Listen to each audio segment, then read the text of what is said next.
예, 오늘 제목은 회복하려면이라는 제목으로 출애굽기 34장 1절에서 17절 말씀을 가지고 함께 나눠보도록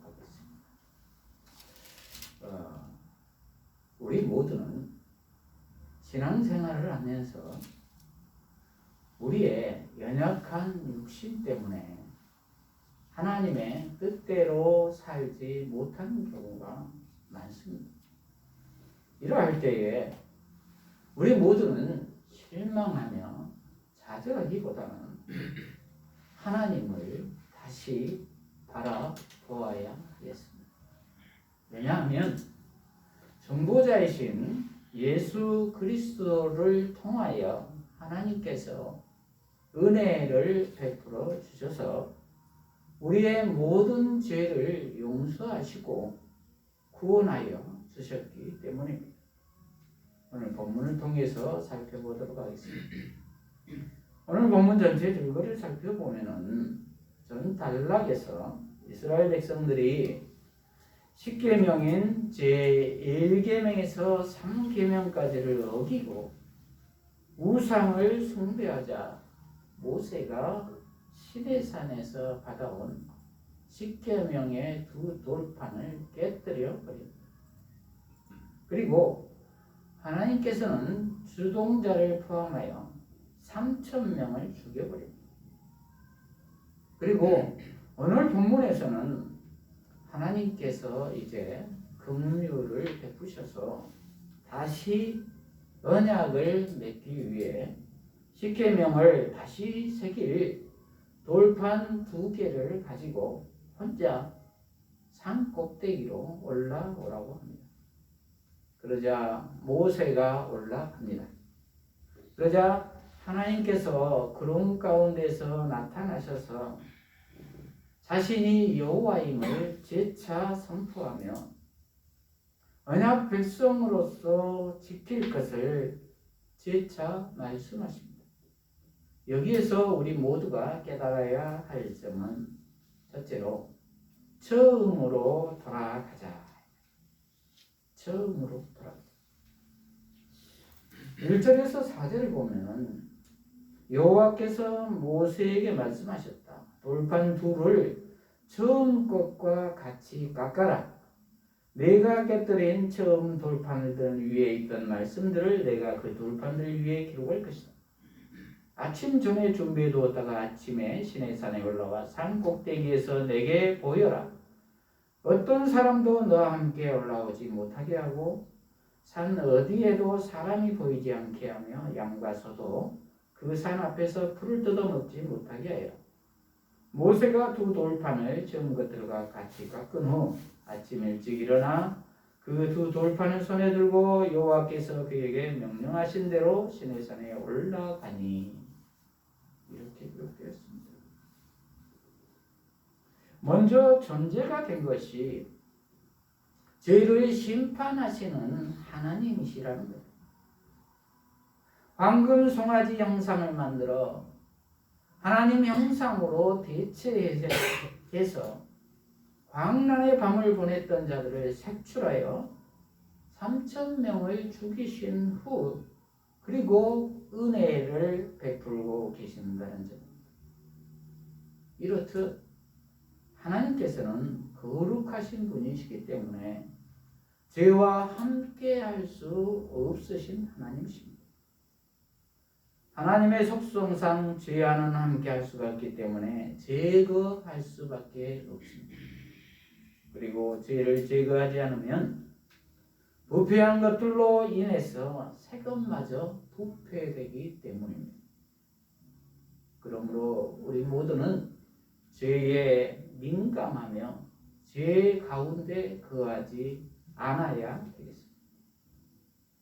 그리고 거기에서 영원히 끝나버린 것이 아니라 긍휼을 베풀어 다시 언약을 맺어 주신다는 것이 우리에게 은혜인 것입니다. 공의와 사랑의 하나님이시고 그리고 이제 하나님께서 이스라엘 백성들과 제 언약을 맺기 위해 모세에게 세 가지 명령을 합니다. 두 돌판을 처음 것과 똑같이 깎아오라는 것과 산 꼭대기로 올라오라는 것과 혼자 오라는 것입니다. 그리고 주변에 아무도 없게 하라는 것입니다. 이것은 하나님의 거룩을 다시 상기시켜 주려는 것입니다. 방금 송아지로 오염되었던 몸과 마음을 깨끗이 하고 오직 하나님만 보이게 하여 거룩한 마음을 가지게 하는 것입니다. 그래서 처음부터 다시 시작하시겠다는 것입니다. 이것은 출애굽기 19장 20절에서 25절까지의 시내산에서 처음 돌판을 주실 때와 같은 상황입니다. 다만 처음 돌판 두 개는 하나님이 직접 만드셨지만 두 번째 돌판은 모세가 직접 깎아 오는 것입니다. 그러면 거기에 하나님이 직접 기록해 주시겠다는 것입니다. 여기에서 우리 모두가 깨달아야 할 점은 거룩한 하나님의 말씀을 다시 받기 위해서는 처음으로 돌아가야 한다는 것입니다. 하나님과 처음 대면해서 말씀을 받았던 때로 다시 돌아가야 한다는 말입니다. 그리고 하나님의 거룩을 다시 한번 깨달아야 한다는 것입니다. 그러려면 먼저 말씀을 받을 돌판인 마음판을 준비해야 합니다. 그리고 하나님이 기록하시도록 내어 맡겨야 합니다. 그것은 온전한 순종입니다. 그리고 하나님이 임재하시는 곳, 산 꼭대기로 올라가야 합니다. 그것은 하나님을 만나는 장소입니다. 그리고 아무도 없는 홀로 있는 곳입니다. 하나님과 단둘이 있는 곳입니다. 짐승도 없는 조용한 곳입니다. 즉 골방에 들어가야 한다는 것입니다. 지금 저와 여러분은 어디에 있으십니까? 이 세상 일에 너무 분주해 있지는 않으십니까?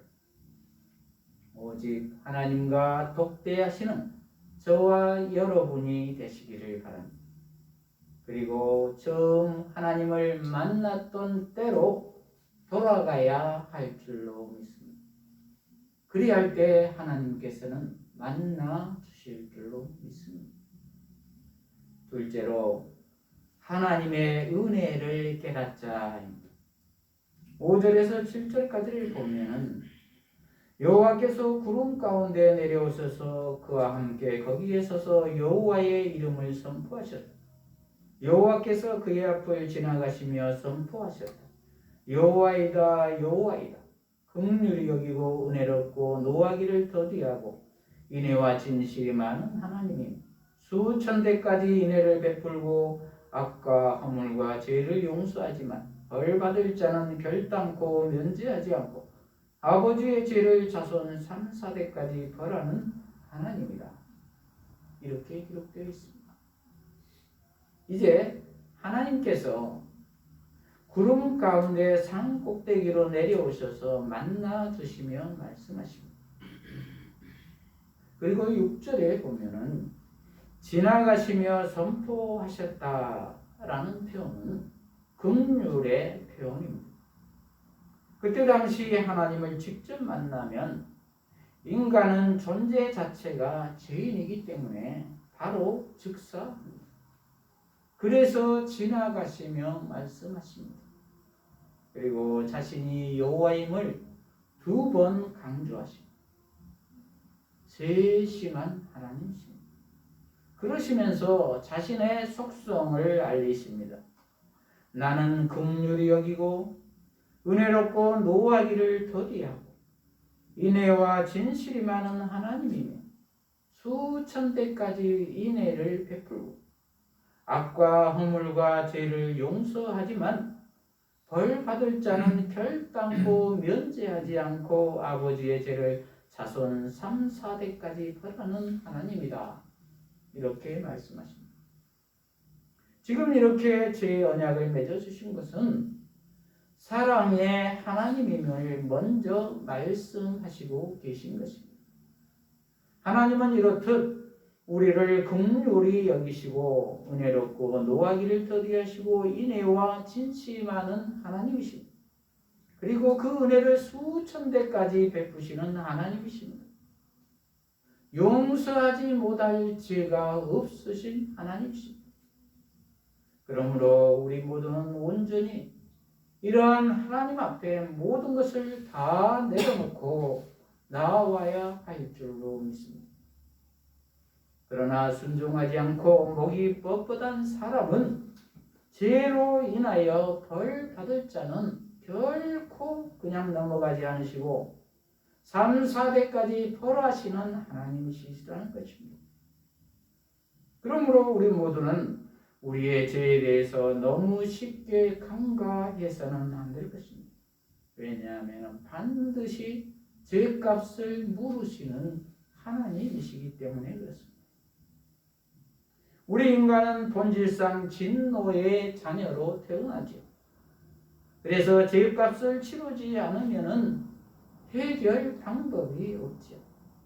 그래서 하나님께서는 예수 그리스도를 보내주시고 십자가에서 죽으심으로 우리의 죄값을 치러 주신 것입니다. 그리고 부활하셔서 하나님 우편에 앉아 계시며 지금도 성령으로 우리를 도우시고 계신 것입니다. 그리고 영원한 천국을 예비하고 기다리고 계신 것입니다. 이 얼마나 감사한 일입니까? 그러므로 우리 모두는 온전히 예수님 안에 거하여야 할 것입니다. 그렇지 않으면 영이 죽어있는 상태로 그냥 쭉 가는 것입니다. 그것의 결과는 반드시 필멸입니다. 필멸. 반드시 죽는다는 것입니다. 방법이 없다는 것.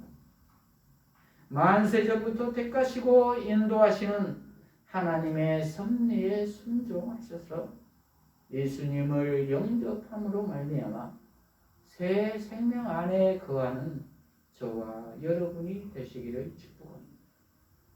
그리고 그 은혜는 수천 대까지 이르게 한다고 말씀하십니다.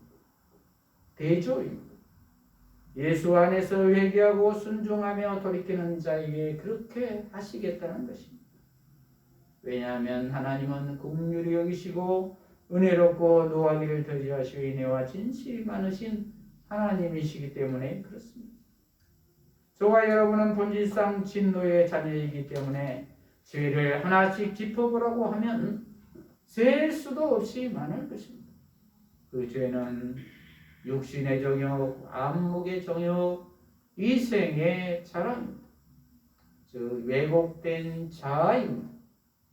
그런데도 자비의 하나님께서는 순종만 하면 주홍같이 붉은 죄를 흰 양털같이 희게 해주시며 수천 대까지 은혜를 베풀어 주신다는 것입니다. 이러한 은혜를 온전히 누리시는 저와 여러분이 되시기를 바랍니다. 그래서 모세는 8절에서 10절에 또다시 하나님께 간구합니다. 8절부터 보면 모세가 급히 땅에 엎드려 경배하며 말하기를 주님 제가 주께 은총을 받았으면 원컨대 주께서 저희와 함께 가주시기 바랍니다. 이 백성이 목이 곧은 백성이지만 저희의 악과 저희의 죄를 용서하시고 저희를 주님의 유업으로 삼아주소서 하니 여호와께서 말씀하셨다. 보아라 내가 언약을 세우고자 한다. 내가 온 땅 어느 민족에게도 행하지 않는 이적을 내 모든 백성들 앞에서 행할 것이니 내가 너에게 행할 그 놀라운 여호와의 일을 너와 함께 사는 모든 백성이 보게 될 것이다. 이렇게 기록하고 있습니다.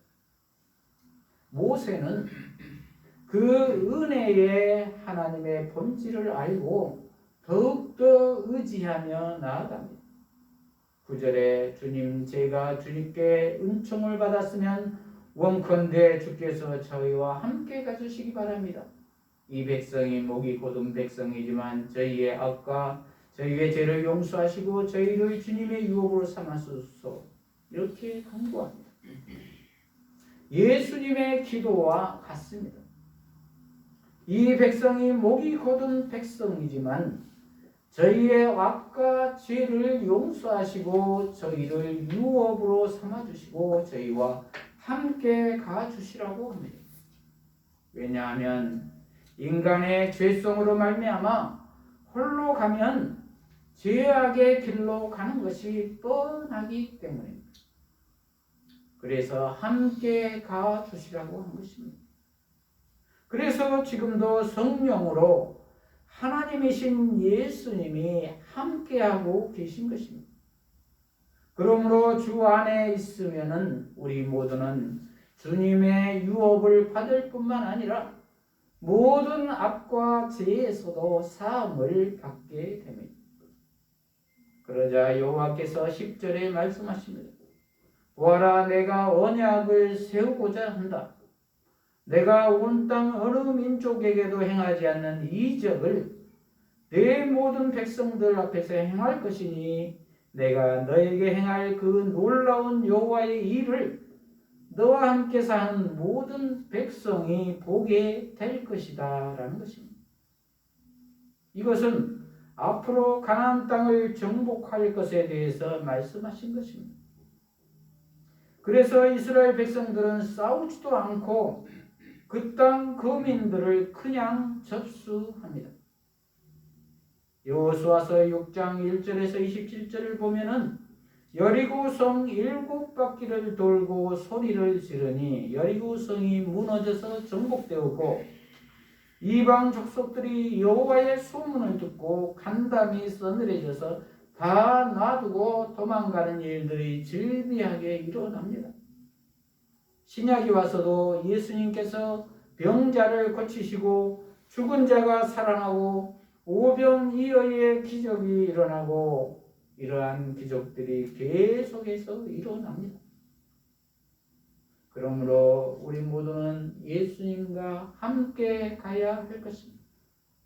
작은 예수의 삶을 살아야 할 것입니다. 셋째로 언약의 삶을 살자입니다. 언약의 삶을 살자. 11절에서 17절까지입니다.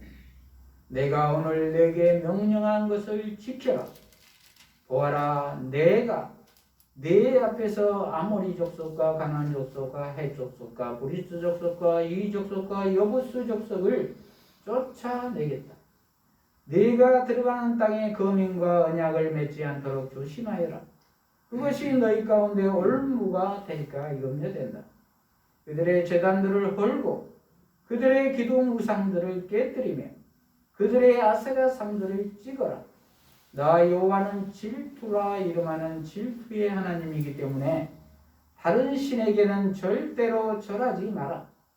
삼가 그 땅의 거민들과 언약을 맺지 마라. 그들이 그들의 신들을 따라 간음을 하며 그 신들에게 제사를 드리다가 너를 초청하면 네가 그들의 재물을 먹을까 염려된다. 네가 그들의 딸들을 네 아들들의 아내로 취하면 그들의 딸들이 그들의 신들을 음란하게 섬기며 너의 아들들도 그들의 신들을 음란하게 섬기도록 만들 것이다. 너를 위하여 신상들을 부어 만들지 마라. 이렇게 기록되어 있습니다.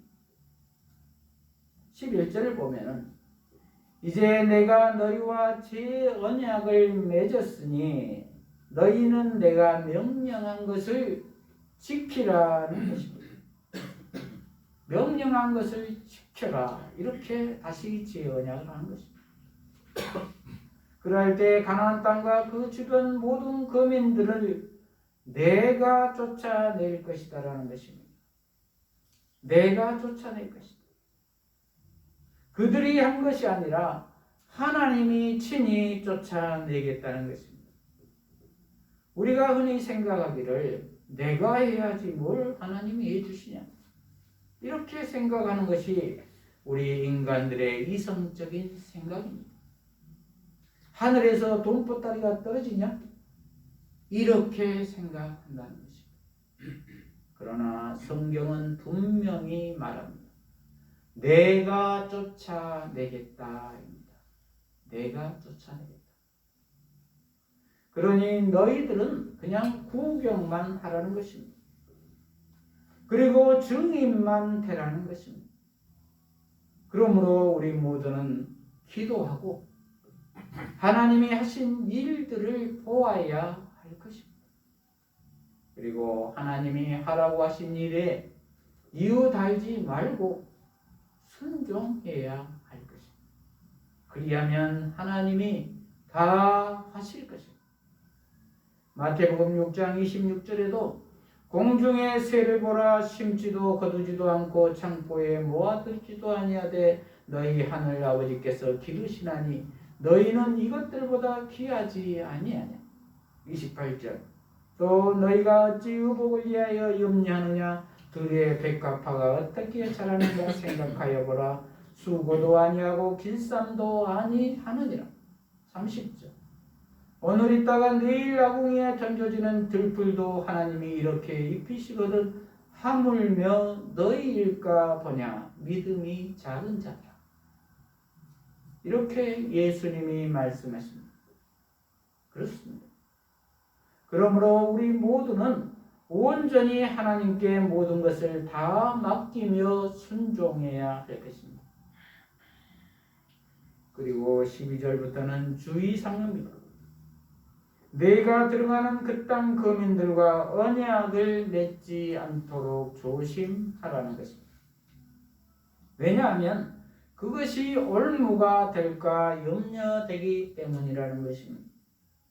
그러므로 13절에 그들의 제단을 헐고 그들의 기둥 우상들을 깨뜨리며 그들의 아세라 상들을 찍으라는 것입니다. 그 당시 가나안 사람들은 풍요의 신, 다산의 신, 농경의 신인 바알 신을 섬기고 있었습니다. 아세라 상은 바알의 아내입니다.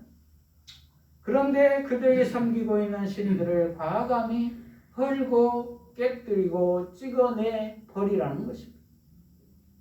다소 과격한 말입니다. 그만큼 타협하지 말라는 것입니다. 혼합되지 말라는 것입니다. 여지를 두지 말라는 것입니다. 그런다고 문자적으로 실제로 불상을 깨뜨리고 그러라는 말은 아닙니다.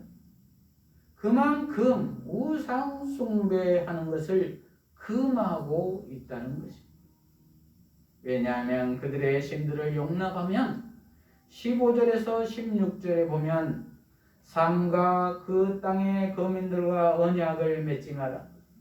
그들이 그들의 신들을 따라 간음을 하며 그 신들에게 제사를 드리다가 너를 초청하면 네가 그들의 재물을 먹을까 염려된다. 네가 그들의 딸들을 네 아들들의 아내로 취하면 그들의 딸들이 그들의 신들을 음란하게 섬기며 너의 아들들도 그들의 신들을 음란하게 섬기도록 만들 것이다. 이렇게 기록되어 있습니다. 그들과 함께 살면 자연히 동화되어 버린다는 것입니다. 나는 그들을 전도할 것이다. 이렇게 생각하는 것은 위험한 생각이다라는 것입니다. 그들의 딸들을 아내로 취하면 그들의 딸들이 음란하게 섬기면 너희 아들들도 그들의 신들을 음란하게 섬긴다는 것입니다. 아내의 말을 안 들은 남자가 없다고 하잖아요. 위험하다는 것입니다. 그만큼 우리의 지금 시대의 풍조와 문화는 위험합니다. 하나님을 말하면 고리타분하게 느낄 정도입니다. 그러나 하나님은 분명히 말씀하십니다. 그딱 거민들과 언약을 맺지 말라고 합니다. 그리고 다시 한번 17절에 못 박아 말씀하십니다. 너를 위하여 신상들을 부어 만들지 마라. 그렇습니다. 언약은 이렇듯 책임을 부릅니다. 언약이 안전을 보장하는 것이 아니라 이스라엘 백성들의 반응이 스스로의 운명을 결정합니다. 그러므로 우리 모두는 가나안과 구별되어 하나님께만 충성하고 우상을 멀리할 때 질투하시는 하나님 일편단심의 사랑을 기대하시는 하나님과의 관계는 유지될 것입니다. 말씀을 마무리합니다. 저와 여러분의 지금 신앙의 상태는 어떻습니까? 연약함에 실망하고 좌절하고 있지는 않습니까? 그렇다면 회복해 하시는 하나님을 바라보십시오. 그러기 위해서 첫째로 처음 신앙으로 돌아가십시오. 골방에 들어가 하나님과 독대하십시오. 둘째로 하나님의 은혜를 바로 깨달으십시오. 하나님의 사랑을 바로 아십시다. 그것은 십자가에서 우리 죄를 대신해서 죽으신 예수님의 사랑입니다. 셋째로 언약의 삶을 사십시다. 우상을 만들지 마십시다. 과감하게 우상을 단절하십시다. 이러한 우리 모두가 되어서 예수님 안에서 온전히 회복된 기쁨의 삶을 사시는 저와 여러분이 되시기를 축복합니다. 기도하십시오.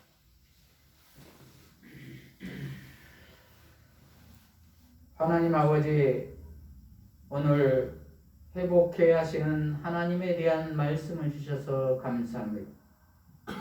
우리 모두가 처음 신앙으로 돌아가게 하시고 예수님 안에서 하나님의 은혜와 사랑을 바로 깨닫게 하시고 우상을 숭배하지 않고 언약 백성의 삶을 감당함으로 온전히 회복된 삶을 살게 하여 주시옵소서. 예수님 이름으로 기도합니다. 아멘.